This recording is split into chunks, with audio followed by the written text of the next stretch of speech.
Well, good morning. It is day 39, and the same trail angel that picked us up brought us back out to mile 558 again, and it's about 9:40, so we are starting off. It's 81 degrees. We got a 1,000-foot climb, and the winds are pretty calm. So I think it's going to be a warm morning, but we're back out here on trail, all nice and clean.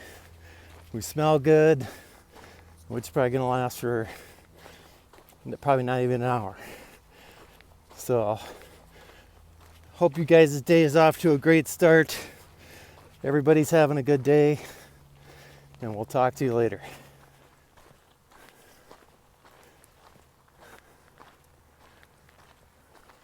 So a quick couple interesting pieces of information about the Tehachapi area.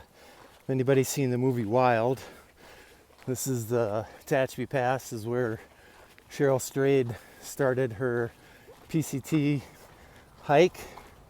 So we should be walking by that today. I don't know exactly where that's at, but be kind of interesting, especially if it was at the same parking lot we just got dropped off at. Then two other things. One, I was looking up info on these windmills, and each windmill in a year's time produces enough electrical energy that it equates to 1,000 barrels of oil in 1 year. So what that really means and what the statistic is behind that, I'm not sure. But I honestly thought that the windmills might produce a little bit more energy than that.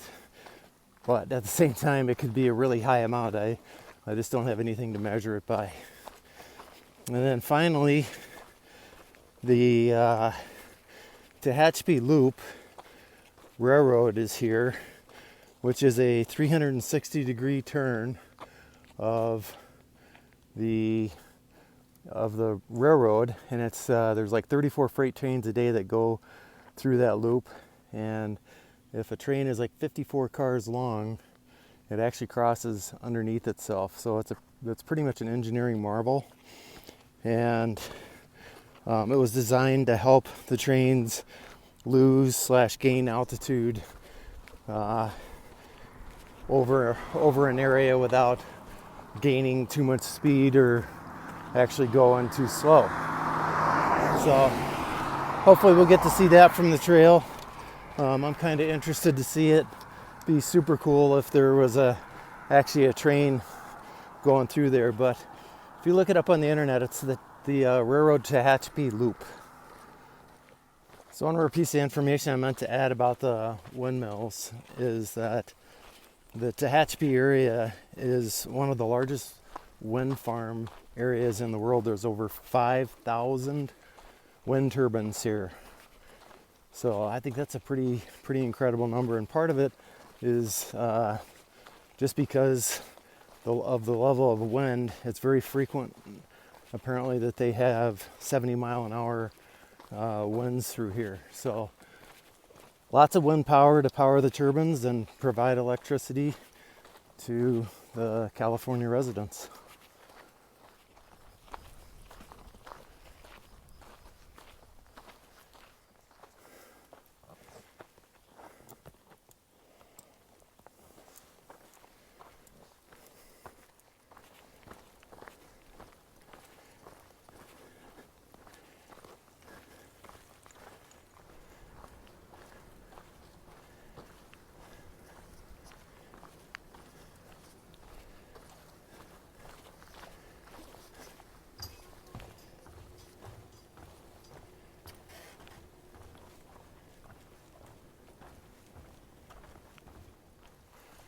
So we're just walking through these wind farms, kind of following crest lines, and have a little bit of view once in a while.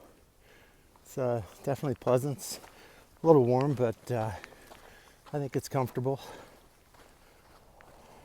I haven't looked up how far away it is, but this is the highway that we're headed down to, and then we go under an underpass. and then probably up those mountains over there somewhere.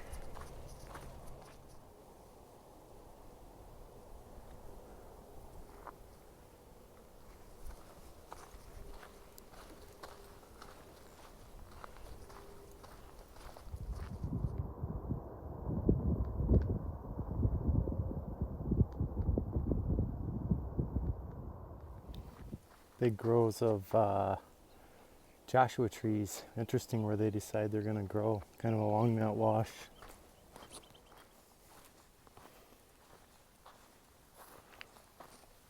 So just walk through the Tehachapi Willow Springs Road Desert section. It says 6.5 on there, but I think it's closer to 8. But I do have a road walk here for down to the underpass by the highway that I was pointing out to you.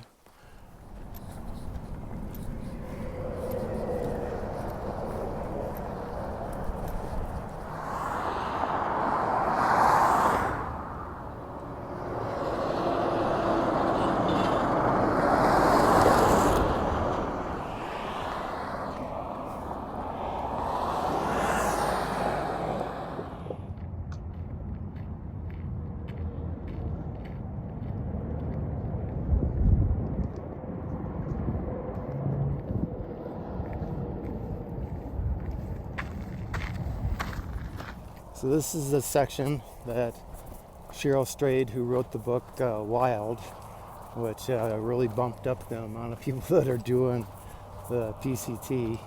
Anyway, this is the section that she started on. It's Highway 58, kind of between Tehachapi and Mojave.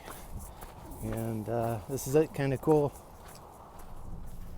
So we're taking our lunch break underneath the highway. Nice little shaded area. And one of the things I forgot to mention today is Julian has elected to take on a new trail name.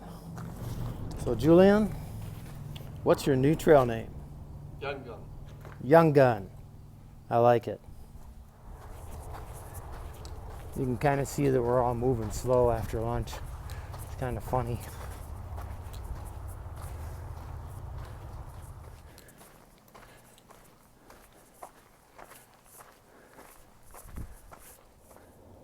We're about halfway up the mountain, and we've got about maybe 3.5 miles to go. You can see the highway down here.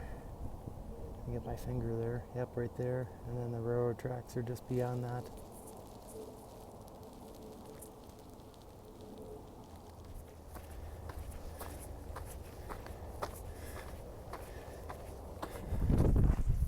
Getting some nice afternoon views. It's about 3:30.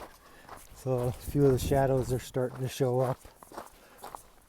I don't know if you can see it or not, but the trail winds around this way and up that slope and across there. Looks pretty steep.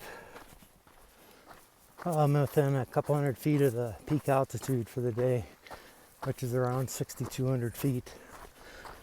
So getting there, it's got some pretty good views. So I'm pretty sure this is Edwards Air Force Base down here. All right, so we're at camp, and we were talking about the airport, and we looked it up, and this is actually the Mojave Flight Test Center, and it's really hard to see in this video, but further out here in the far distance is Edwards Air Force Base. All right, so this is the end of day 39. It's just amazing to me that I've been on the trail for 39 days. I don't know, you'll probably hear me say that every day because I think every day amazes me that I'm out here. We did about 15 miles. Didn't get started till, I don't know, I think we started hiking around 9:30, 9:40, something like that. But pretty easy day up here. It was a big climb coming up, got me out of breath, but overall went real well. Tomorrow's going to be a 20-mile day. Don't think that's going to be extremely tough either. We'll see what I have to say tomorrow when I'm in the middle of doing it. But nice to be back out on trail. Tehachapi was a great resupply town. They had a Walmart and an Albertsons and plenty of places to get some food and resupply. So great little town for that. It's got some nice little history with the trains and Tehachapi Loop like I've talked about before. I'm a little disappointed that I don't get to see that, but I guess I'll have to save that for a different trip sometime. Anyway, hope you guys had a great day. I did, and I look forward to talking to you tomorrow morning. Good night.